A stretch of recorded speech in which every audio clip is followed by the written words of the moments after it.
घंटा लेंगे वही तो बड़ा हारी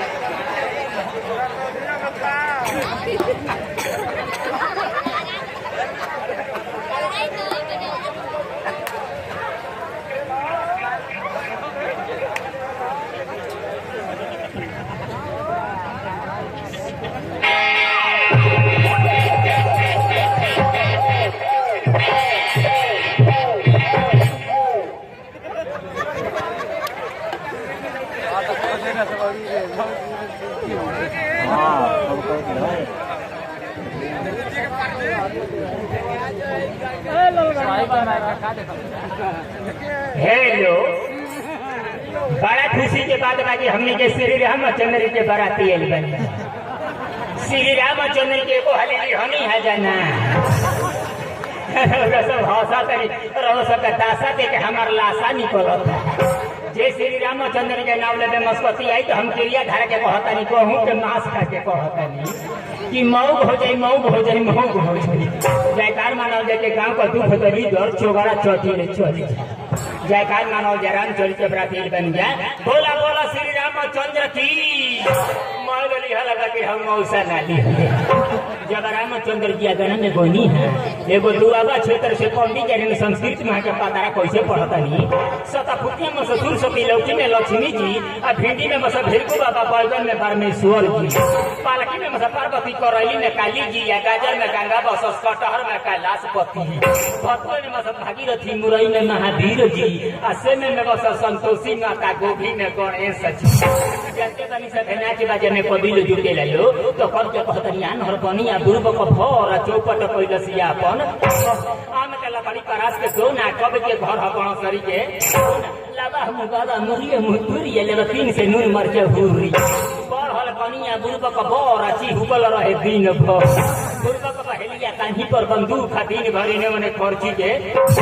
चार गो चोर 14 गो हमनी के मरले से चोर भगनी के हमनी छोटी मुकी बुद्धि खैली बर ऐसन खैली की गैली 6 बाठा मकई बनी पानी बिना जरी गइला 7 महीना का लड़का भइलू हो सारा मरी जे कुर्सी पर बैठल बा कलेक्टर हो गई जे चेयर पर बैठल बा चेयरमैन हो गई आ जे जमीन पर बैठल बा जमींदार हो आ जे चौकी पर बैठल बा सारा खानदान चौकीदार हो हमनी के का गलती कइले बानी जे भगवानो गलती कइले बाड़े कि दोनों अखिया सटल कर देले बाड़े एगो पीछा का भगवान का खाजा में पड़ गए मान लीजिए आगे से तो सब देखता कहीं पाछल के 5 जन हुर के चल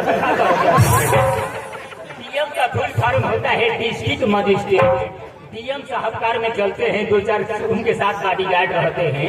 ये भी हमारे पार्टी के डीएम है जो नाल बाजार है देखा नहीं कहता ना करिया बा करी कोहनी का बुझाता कि शंकरो भगवान के फेल कर आता ना सारा पर इसका हम अलग से फुल फॉर्म बनाए हैं। डी से होता है डबल एम से होता है मऊ को डबल मऊ सब सिंगल मऊ होला के हितावा डबल मऊ ये खाली सत्यनारायण बाबा के कथा होत रही है पियरी पहिर के बैठल आता ना खूबसूरत ला कोई गोहिन का पियरी पहिर के बैठल सत्यनारायण बाबा के कथा होता पंडित के हाथ में लड्डू दे के कहले कि बबुआ रे हमने कुंड में कहे के बस स्वाहा ई तब मुंह में लड्डू डाल के कहता कि आहा ठीक तो लइका अपने में बतियावत रहले चौगड़ा चौटिया पर देखनिया 3 गो लड़का अपने में बतियावत रहले पहिलका लड़का कहता कि हम हाईलैंड के हैं या दोसर का कहता कि हम थाईलैंड के हैं और तीसर का कहता कि हम स्विट्जरलैंड के हैं वो जब बुढ़ऊ बाबा बैठल रहले रही ना गई कहते अरे तहनी के तो फलाना लैंड के हो बस हमारा लैंड के हो ओजे करिया चाह पियत रह ओजे कहता कि चाचा हम आप ही के लैंड पर हैं और हमेशा आप ही के लैंड पर रहेंगे एगो पढ़ल लिखल लड़का रहला कहते ए दिमाग खराब बा लैंड में का होला रे तो कहता करिएगा के लैंड में नहीं खा जाना तो पढ़ा लिखल होगा। LAND लैंड मतलब भूमि होता है। ये सरकार 3 गो बेलाउटी को रेलगाड़ी में चढ़ गई। एगो है बिंजी बाजा बता देखते ना मैंने वो साफे बा। हाँ ओकरा से कम नहीं थे। इहो बैठल रहे आ नालावा बजावता तनु हो बैठल रहे आ सब एगो एगो बजावेला सारा एगो 3 गो बजावा इहो सारा बैठल रहे। मजिस्ट्रेट चीज हो गई बनारस जाए कर रहे तो एक से पूछा तारे मजिस्ट्रेट साहब बिंजुआ वाला से प्लीज क्या कहता है क्या तुम हमको पहचानते नहीं हो? हम ही नया आसाराम बाबू हैं। ओकरा से परियावा से मजिस्ट्रेट साहब पूछता है प्लीज क्या कहता है आप हमको पहचानते नहीं है? हम ही बलात्कारी बाबा रही लगाओ 3 गो बजावा था सारा पुनिया हो तो ऊपर वो करा से मजिस्ट्रेट से पूछते प्लीज क्या कहते हैं हमारा के चीन तो नहीं था हम ही न हमी प्रीत देखिए मैं पढ़ा लिखा नहीं हूँ 17 गिलास पास हूँ। कहाँ कहाँ किस चीज का जरूरी होता है काफी पर नोट कीजिएगा।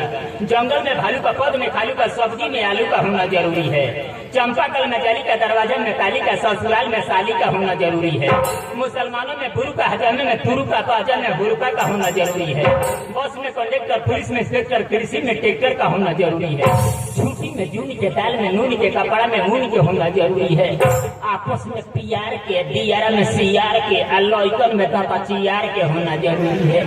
हाथ में सोटा का थोरिये में लोटा का ढोलकिया बजाओ तो नाक में पोटा का होना जरूरी है। कहीं को हमारा मौसा लगेला हम ओकर बड़ा का बाबू लगी हाँ सनी से बाबू हमार ही तो काजी ही तरह मेनू ने का बोल बानी और की हमारे दरवाजा पर औरा के इज्जत करती है तो पीला बदल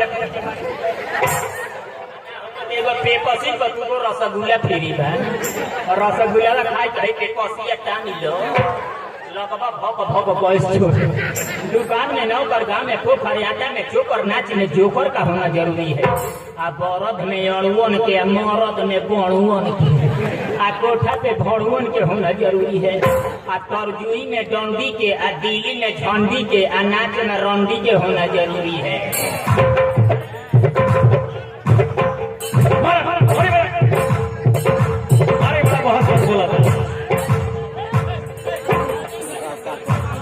आगे छोड़ रहा है बजा दो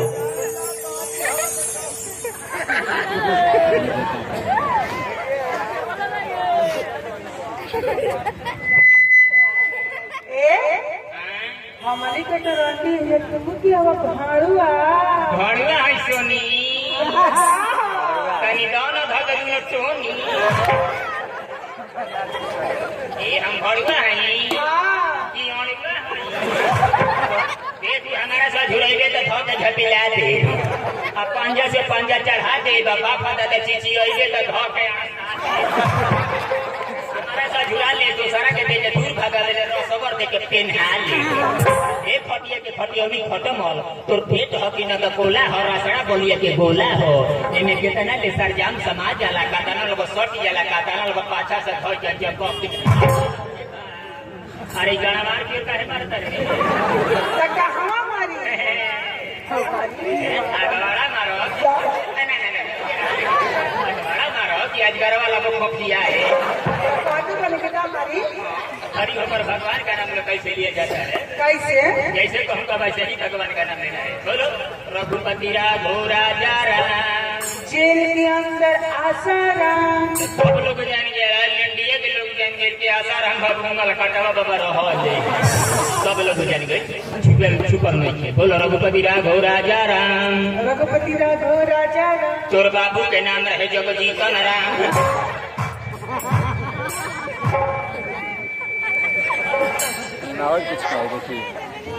छोड़ दो भाई छोड़ दो जी खाया था।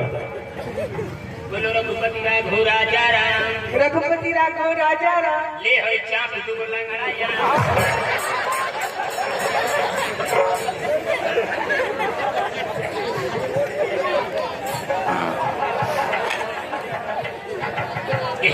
ये खाली हमनी के बनारस ट्रांसपोर्ट में काम करता होनी चाहिए।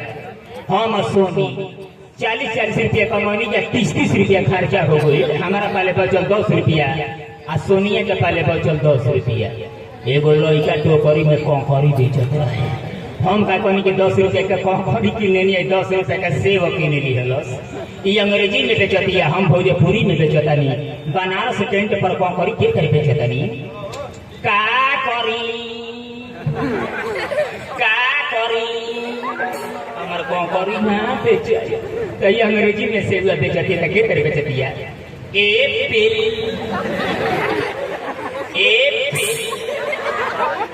इनहू के सेव ना बेचे तो हम लोगनी तेजी में बेचे तो के कर बेचतानी। मैं हमार कंकड़ी बेचा गई तो यो तेजी में लागल बेचे तो के कर बेचतिया। ए सोनी का हो ये खाली सोनी कहली अपना बड़की बहनिया छोटकी बहनिया से पायला से ये पूछिया तनी जो ना 5 रुपये वाला पार्ले जी बिस्कुट ले आओ। चैत बैसाख के दिन रहे गई तो पायला गई तो एगो दुकानी पर बूढ़ बैठा रहे किराना के दुकान पर। ऊपर से कहतिया ए बाबा तनी 5 रुपये वाला पार्ले जी बिस्कुट दो ना। बुढ़ावा का कहले कि 20 उठा के दे दी हलस।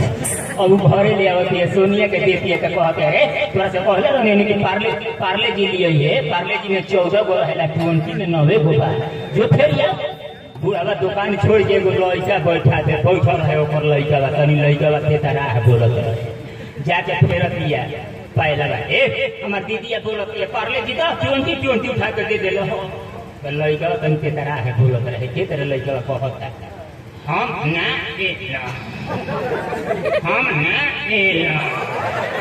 हमार बाबूजी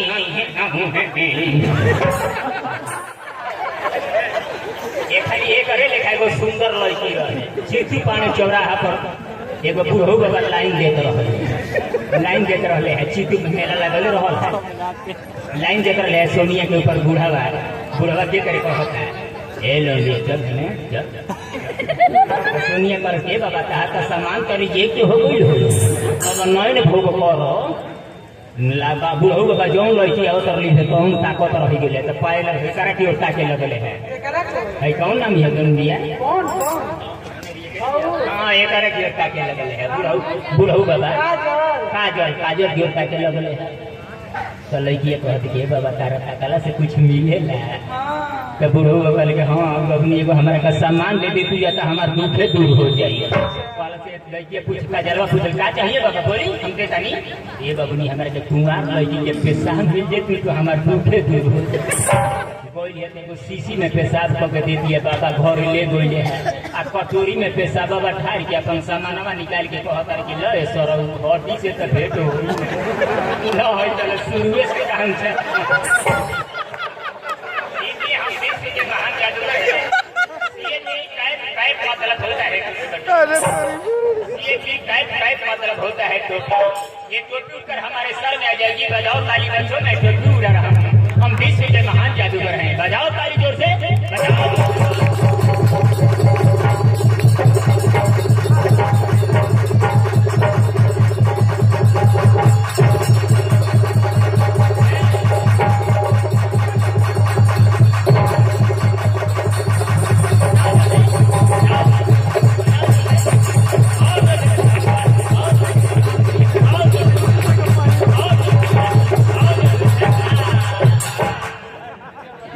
हमारे जैसा विश्व का महान जादूगर नहीं देखे। अब ये दो लाइन में हमारा गाना सुनिए। अरे अब न छिपाऊंगा बकरी चराऊंगा बकरी के ऊपर में धोखा चढ़ाऊंगा। अरे बकरी दिली दतवा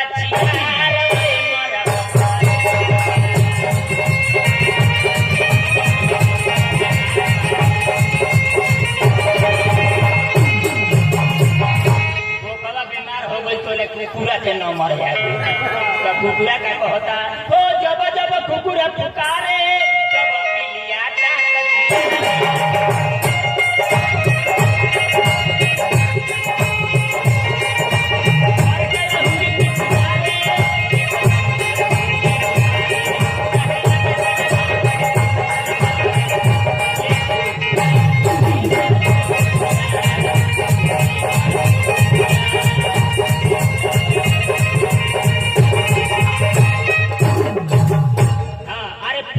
मजा न देगी, हेलो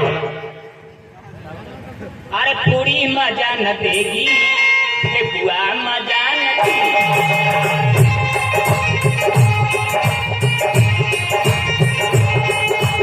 तेरे बगैर बबुआ चटनी मजा न देगा, पूरी मजा न देगी, बुआ मजा न देगा।